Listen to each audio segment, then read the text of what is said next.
ಇವತ್ತು ಕರ್ನಾಟಕ ಸರ್ಕಾರ ಕಬ್ಬು ಬೆಳೆಗಾರರಿಗೆ ನಿನ್ನೆ ಸುದೀರ್ಘ ಚರ್ಚೆ ಮಾಡಿ ಮುಖ್ಯಮಂತ್ರಿಗಳು ಪ್ರತಿ ಟನ್ನಿಗೆ 3,300 ರೂಪಾಯಿ ಪೇಮೆಂಟ್ ಮಾಡ್ತೀವಿ, ಇದರಲ್ಲಿ ಹಾರ್ವೆಸ್ಟಿಂಗು ಮತ್ತು ಕಟ್ಟಿಂಗ್ ಟ್ರಾನ್ಸ್ಪೋರ್ಟೇಷನ್ ಬಿಟ್ಟು ಅಂತ ಹೇಳಿದಾರೆ. ಇದನ್ನು ನಾವು ಕಬ್ಬು ಬೆಳೆಗಾರರೆಲ್ಲರೂ ಆತ್ಮೀಯವಾಗಿ ಸ್ವಾಗತ ಕೋರ್ತೀವಿ. ಅದೇ ದುರಂತ ಏನು ಅಂತ ಹೇಳಿದರೆ, ಕಲಬುರಗಿ ಜಿಲ್ಲೆಯಲ್ಲಿ ಇದು ಅನ್ವಯ ಆಗೋದಿಲ್ಲ ಅನ್ನೋ ಧೋರಣೆ ಇಲ್ಲಿ ಸಕ್ಕರೆ ಕಾರ್ಖಾನೆಗಳು ಮುಂದಿನ ದಿನ ತೆಗೆದುಕೊಳ್ಬಹುದು. ಅವ್ರು ಕಾರಣ ನೀಡ್ತಾ ಇದ್ದಿದ್ದು ಇಲ್ಲಿ ರಿಕವರಿ ಕಡಿಮೆ ಇದೆ, ಇಲ್ಲಿ 10%, 10.5% ರಿಕವರಿ ಬರಂಗಿಲ್ಲ ಅಂತ ಹೇಳ್ತಾರೆ.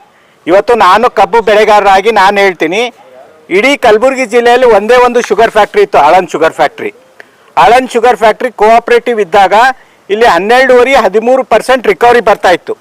ಈಗ ನಮ್ಮ ಜಮೀನು ಒಂದೇ ಇದೆ, ನೀರು ಅದೇ ಇದೆ, ವಾತಾವರಣ ಸೇಮ್ ಇದೆ. ಈಗ ಯಾಕೆ 7.5-8% ಆಗ್ತಾ ಇದೆ? ಈಗ ಆ ಕೋಆಪರೇಟಿವ್ ಶುಗರ್ ಫ್ಯಾಕ್ಟ್ರಿ ಹೋಗಿ ಈಗ ಇಲ್ಲೆಲ್ಲ ಪ್ರೈವೇಟ್ ಶುಗರ್ ಫ್ಯಾಕ್ಟ್ರಿ ಬಂದಿದೆ. ಅವರು ದೊಡ್ಡ ಮಟ್ಟದಲ್ಲಿ ಮ್ಯಾನಿಪುಲೇಟ್ ಮಾಡಿ ನಮ್ಮ ರಿಕವರಿ ಪರ್ಸೆಂಟ್, ನಾವು ರೈತರು ಸರಬರಾಜು ಮಾಡಿದ ಕಬ್ಬಿನ ರಿಕವರಿ ಪರ್ಸೆಂಟ್ ಭಾಳ ಕಡಿಮೆ ಮಾಡಿ ಅವರು ದುಡ್ಡು ಹೊಡಿತಾ ಇದ್ದಾರೆ. ಇದು ರೈತರಿಗೆ ಆದಂಥ ದೊಡ್ಡ ಮೋಸ. ಇವತ್ತು ಜಿಲ್ಲಾಧಿಕಾರಿಗಳಿರಲಿ, ಜಿಲ್ಲಾ ಉಸ್ತುವಾರಿ ಸಚಿವರು ಇರಲಿ, ನಾನು ಬೇಡ್ಕೊಳ್ಳೋದಿಷ್ಟೇ, 10 ವರ್ಷ ಹಿಂದೆ ರಿಕವರಿ 12.5-13% ಬಂದಿದ್ದು, ಇವಾಗ ಹೆಂಗೆ ಕಡಿಮೆ ಆಗುತ್ತೆ?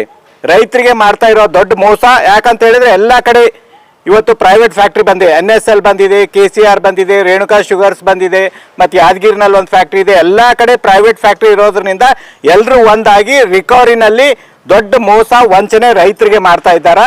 ಅದಕ್ಕೆ ನಾನು ಇವತ್ತು ಜಿಲ್ಲಾ ಉಸ್ತುವಾರಿ ಸಚಿವರಿಗೆ, ಜಿಲ್ಲಾಧಿಕಾರಿಗಳಿಗೆ ಕೇಳ್ಕೊಳ್ಳೋದಿಷ್ಟೇ, 10 ವರ್ಷ ಹಿಂದೆ ರಿಕವರಿ 12.5%, 13% ಹಂಗಿತ್ತು, ಅದನ್ನು ಗಮನಕ್ಕೆ ತೆಗೆದುಕೊಂಡು ಇಲ್ಲಿ ಕೂಡ ಪ್ರತಿ ರೈತರಿಗೆ 3,300 ರೂಪಾಯಿ ಪ್ರತಿ ಟನ್ನಿಗೆ ಕೊಡುವಂತೆ ನೀವು ಅಗತ್ಯ ಕ್ರಮ ಕೈಗೊಳ್ಳಬೇಕು. ಇಲ್ಲದೇ ಇದ್ದರೆ ರೈತರು ಬೀದಿಗಿಳಿದು ಹೋರಾಟ ಮಾಡಬೇಕಾಗುತ್ತೆ ಅಂತೇಳಿ ನಾನು ಎಚ್ಚರಿಕೆ ಕೊಡ್ತಾ ಇದ್ದೀನಿ. ನಮ್ಮ ಮೇಲೆ ಪ್ರೆಷರ್ ಹಾಕ್ತಾರೆ ಅವರು ಅನೌನ್ಸೇ ಮಾಡೋಂಗಿಲ್ಲ. ಕ್ರಷಿಂಗ್ ನಮ್ಮ ಕಬ್ಬು 11 ತಿಂಗಳು, 12 ತಿಂಗಳು, 13 ತಿಂಗಳು ಆದಮೇಲೆ ಒಣಗ್ತದೆ ಅಂತೇಳಿ ನಾವು ದಿಢೀರ್ನೆ ಸಿಕ್ಕಾಪಟ್ಟೆ ಬೆಲೆಗೆ ಮಾರಾಟ ಮಾಡ್ತೀವಿ. ಇದ್ರ ದುರುಪಯೋಗ, ಎಕ್ಸ್ಪ್ಲಾಯ್ಟೇಷನ್ ಅವ್ರು ಮಾಡ್ತಾ ಇದ್ದಾರೆ.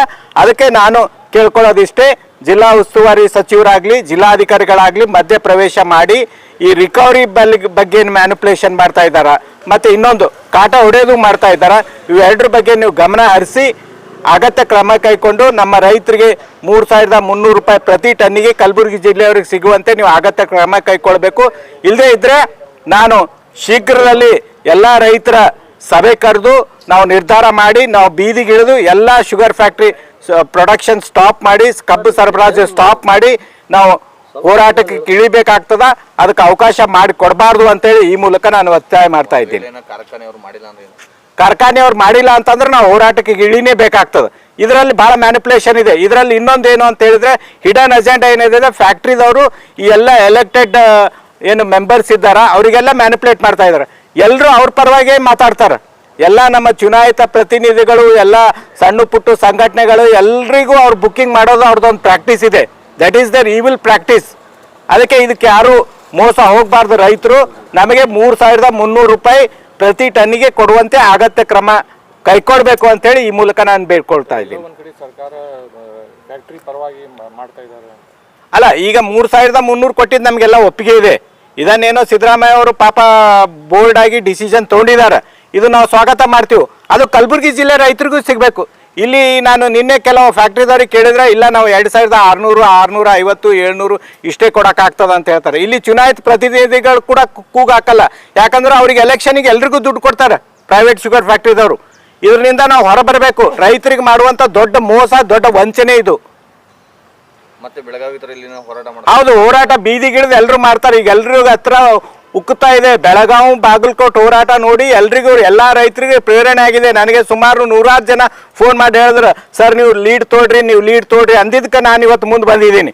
ಇವತ್ತು ಇಲ್ಲಿ ಕೂಡ 16,000 ಜನ ಸೇರಿ ಪ್ರೊಟೆಸ್ಟ್ ಮಾಡುವಂಥ ಒಂದು ಸನ್ನಿವೇಶ ನಿರ್ಮಾಣ ಆಗ್ತದೆ. ಇವ್ರು ಕೊಡದೇ ಇದ್ರೆ 3,300 ಪ್ರತಿ ಟನ್ನಿಗೆ ಕೊಡದೇ ಇದ್ರೆ NSL, ಈಗ ನಮ್ಮ ಬುಸ್ನೂರು ಫ್ಯಾಕ್ಟ್ರಿ ಹೇಳ್ತೀನಿ ನಾನು, NSLದವ್ರು ಮಾಡುವಂಥ ಮೋಸ ಇಡೀ ಕಲಬುರಗಿ ಜಿಲ್ಲೆಯಲ್ಲಿ ಯಾರೂ ಮಾಡೋಂಗಿಲ್ಲ. ಅವ್ರು NSLದವ್ರು ಕಾಟ ಹೊಡಿತಾರೆ.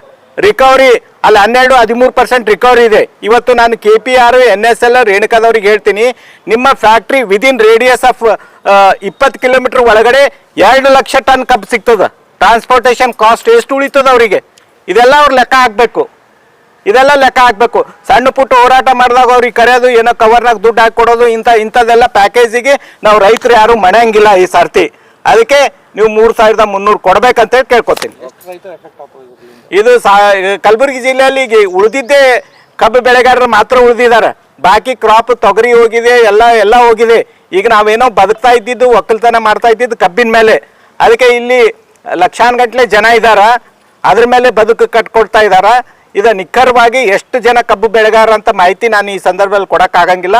ಆದರೆ ಎಲ್ಲ ರೈತರು ಬದುಕ್ತಾ ಇದ್ದಿದ್ದು ಕಬ್ಬಿನ ಮೇಲೆ. ಚಂದ್ರಶೇಖರ್ ಹಿರೇಮಠ್.